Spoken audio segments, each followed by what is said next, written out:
अपने चैनल धर्म भेदी में आपका स्वागत है। कैसे हैं दोस्तों आप सभी? आशा करती हूँ सभी कुशल मंगल होंगे।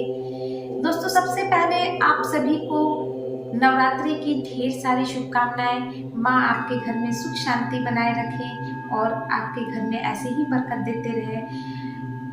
कैसे हैं दोस्तों आप सभी, ये बताने के लिए नीचे दिए हुए कमेंट बॉक्स में, वैसे भी नवरात्रि शुरू होने जा रहे हैं, एक बार जय माता दी जरूर बोले, माँ का जयकारा जरूर लगाएं। इससे सकारात्मक ऊर्जा उत्पन्न होती है जिससे आपका दिन बहुत ही अच्छी तरह गुजरता है। तो दोस्तों आज के इस वीडियो में मैं आपको ये बताने जा रही हूँ कि नवरात्रि का त्यौहार यानी चैत्र माह में पड़ने वाले नवरात्रि का त्यौहार कब मनाया जा रहा है और इसकी घट स्थापना का जो है शुभ मुहूर्त क्या है, नवरात्रि के दिन पूजा की विधि कैसे की जाए, नवरात्रि में अखंड ज्योत कैसे जलाया जाए और व्रत करने के क्या क्या नियम होते हैं, माता को भोग में क्या क्या लगा सकते हैं, ये सभी बातें मैं आपको इस वीडियो में बताने वाली हूँ। तो वीडियो थोड़ा सा लंबा हो जाएगा पर आप वीडियो में अंत तक बने रहिए। जो पहली बार मेरे चैनल पे आए हैं चैनल को जल्दी से सब्सक्राइब कर ले ताकि मेरे आने वाले वीडियो का नोटिफिकेशन आप तक सबसे पहले पहुंचे। एक बात और दोस्तों, आज के इस वीडियो में जो ये वीडियो है मैं इसमें आपको पूजा विधि बताऊंगी, पर अखंड ज्योत की जो जलाने का जो पूरा नियम है उसके लिए मैं अलग से एक वीडियो डाल दूंगी या डिस्क्रिप्शन बॉक्स में उसका लिंक दे दूंगी, जिसमें मैंने पहले भी वो वीडियो आपके लिए बनाया है। आप जाके वहां देख सकते हैं अखंड ज्योत जलाने के क्या नियम होते हैं और जो नवरात्रि में लगने वाली जो सामग्री है उसकी भी लिस्ट का जो लिंक है मैं डिस्क्रिप्शन बॉक्स में दे दूंगी। आप वहां से जाके नवरात्रि की सामग्री की लिस्ट वहां से ले सकते हैं। तो चलिए ज़्यादा समय न लेते हुए अपने वीडियो की ओर आगे बढ़ते हैं। मेरे वीडियो को लाइक करिए, जो चैनल पर पहली बार आए हैं चैनल को सब्सक्राइब करें। किसी भी तरह की कोई भी परेशानी हो, कुछ भी आपको पूछना हो, पूजा से जुड़ी हुई कोई भी आपकी को बात पूछनी हो तो आप मुझे कमेंट करके कमेंट बॉक्स में पूछ सकते हैं। सबसे पहले मैं आपको बता दूं कि नवरात्रि जो होती है हिंदू धर्म में पूरे साल में 4 बार आती है। 2 गुप्त नवरात्रि और 2 प्रगट नवरात्रि।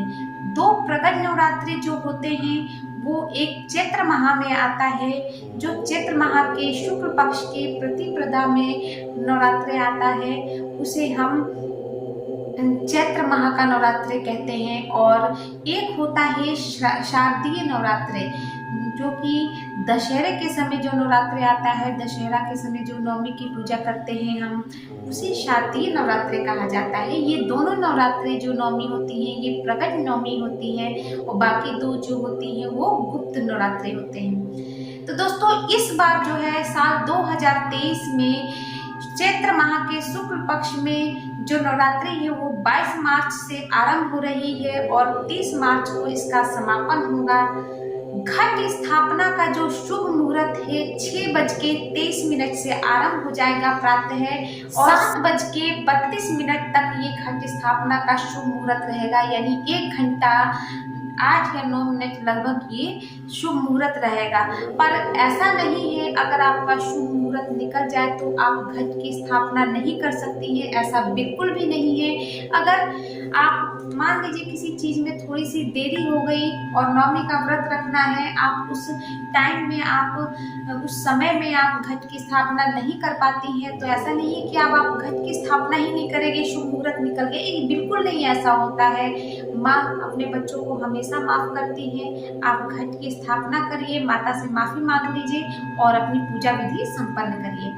तो दोस्तों ये मैंने आपको समय बता दिया, शुभ मुहूर्त बता दिया। अब आते हैं हम पूजा विधि पे। सबसे पहले जिन महिलाओं को नवमी का व्रत रखना है, नवरात्रि पूरा करना है, अगर नहीं भी करना है, पहला या लास्ट का रखना है और घर में 9 दिन आपको पूजा करनी है, कलश की स्थापना करनी है, तो भी आप नवरात्रि से 1 दिन पहले ही अपने घर में साफ सफाई कर ले, क्योंकि नवरात्रों में शुद्धता का बहुत मायने होता है।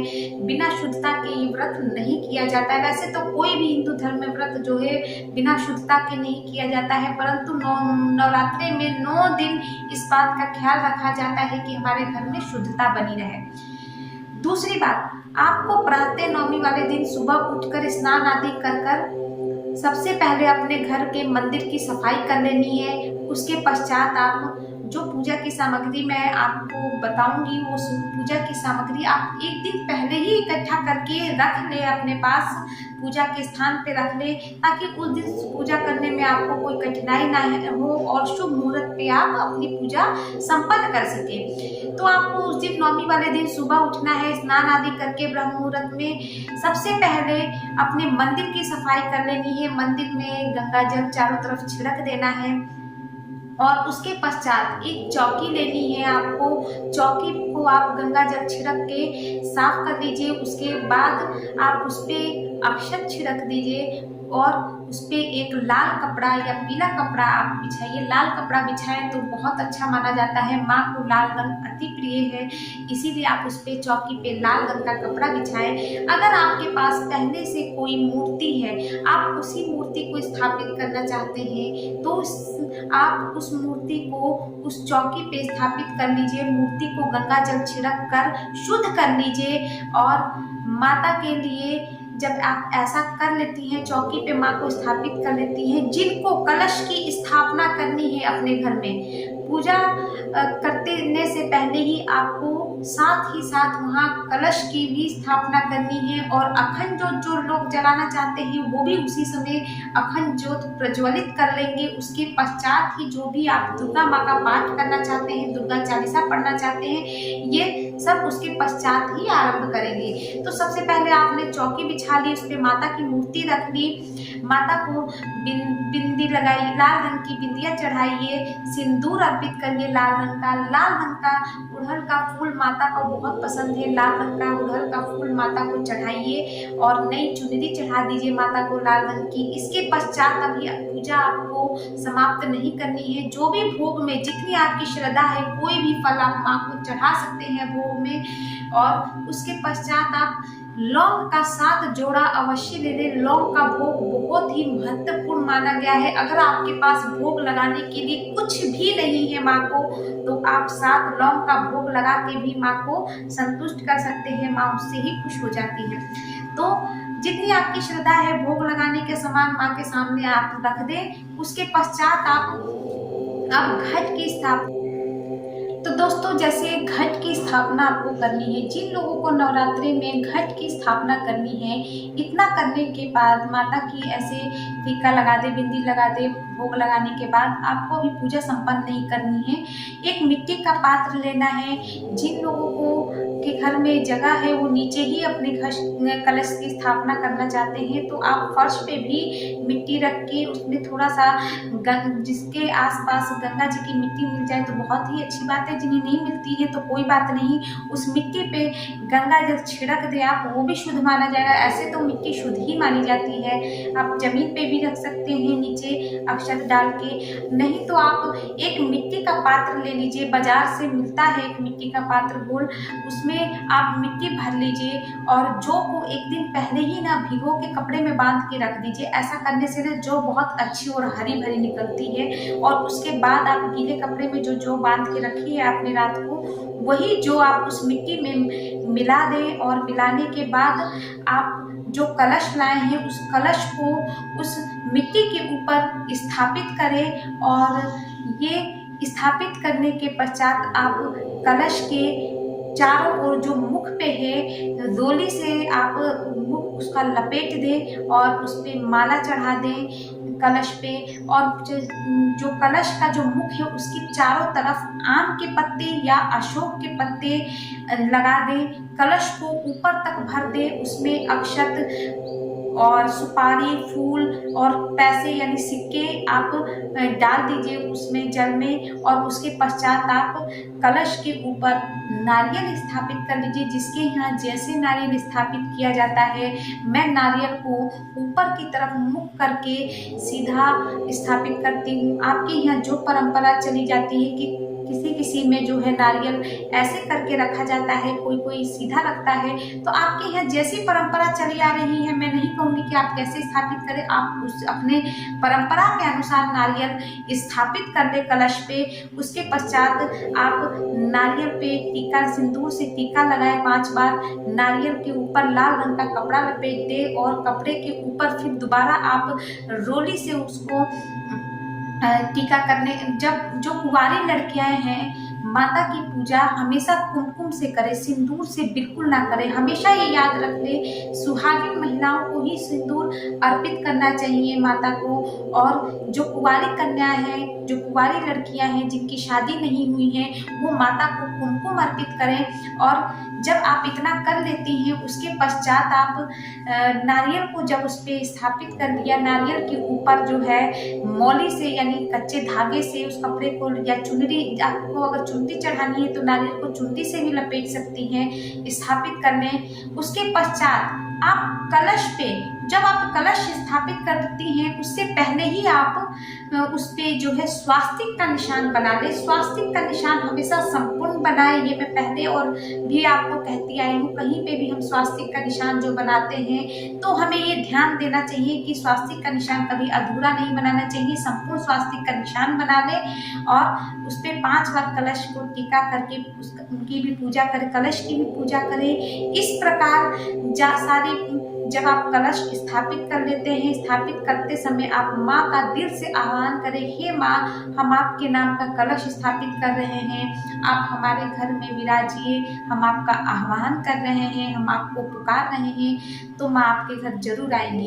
इस तरह से कलश स्थापना आपकी संपूर्ण हो जाती है। अब आई अखंड ज्योति की बात। वीडियो बहुत लंबा हो जाएगा दोस्तों। अब अखंड ज्योति की संपूर्ण जानकारी में है, और जो उनके नियम वीडियो मैंने बना रखा है वो डिस्क्रिप्शन बॉक्स में आपको उसका लिंक दे दूंगी, आप जरूर देख लीजिएगा, जो भी अखंड ज्योत अपने घर में जलाएंगे। ऐसे मैं आपको बता देती हूँ, जिनको अखंड ज्योत जलाना है उसी समय कलश स्थापित करने के पश्चात आप वहाँ पे पहले माता के दाएं ओर, जो लोग घी का, शुद्ध घी का दीपक जलाते हैं वो माता की मूर्ति के दाहिने तरफ, और जो लोग तेल का दीपक जलाते हैं वो माता के बाईं ओर दीपक रखें अखंड ज्योत का। और जब आप उस अखंड ज्योत को वहाँ रखते हैं, उसी वक्त एक मिट्टी का दिया भी आप प्रज्वलित करेंगी। अगर वो दिया साथ के साथ प्रज्वलित जब आप करेंगी तो कभी भी अगर आपकी अखंड ज्योत बुझ जाती है, अगर उसकी बाती बदलनी है, कभी मान लीजिए किसी तरह से वो बुझने वाली है, घी डालना है, तो आपको उसी मिट्टी के दिए से अपनी अखंड ज्योत को प्रज्वलित करना है। इसीलिए उसी समय हम एक मिट्टी का दिया साथ ही साथ वहाँ स्थापित कर लेंगे। अखंड ज्योत स्थापित करने से पहले आप वहाँ नीचे अक्षत छिड़केंगे, फूल रखेंगे, उसके बाद उसके ऊपर अखंड ज्योति रख के उसमें दीपक जलाएंगे, माँ का आह्वान करेंगे। इस प्रकार नवरात्रि की पूजा आप संपन्न करिए, और 9 दिन तक सुबह शाम उस घर में माँ की आरती होनी चाहिए। ये बहुत जरूरी होता है, तभी माँ आपके घर आएंगी।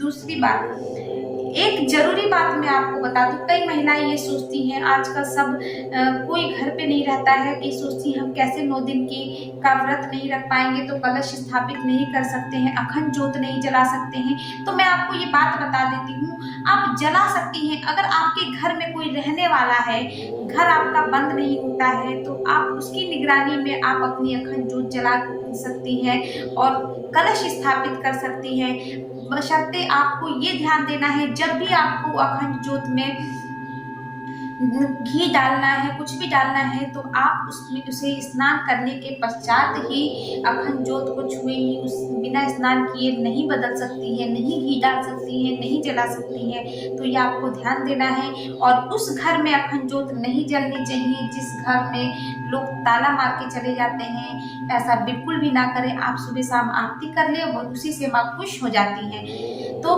ये संपूर्ण वीडियो मैंने नवरात्रि के बारे में आपको बता दिया। अगर किसी भी तरह की और भी जानकारी आपको चाहिए तो आप मुझे कमेंट करके पूछ सकती हैं। और अखंड ज्योति के संपूर्ण नियम के लिए डिस्क्रिप्शन बॉक्स में लिंक दे दूंगी। इस नवरात्रि की सामग्री का आपको देखना है तो उसका भी लिंक मैं इस वीडियो में दे दूंगी, आप जाके संपूर्ण जानकारी उसमें ले सकते हैं। अगर मेरा वीडियो आपको पसंद आए तो चैनल को सब्सक्राइब जरूर करें। मैं फिर आऊंगी नए वीडियो के साथ, नए उपायों के साथ। तब तक के लिए नमस्कार।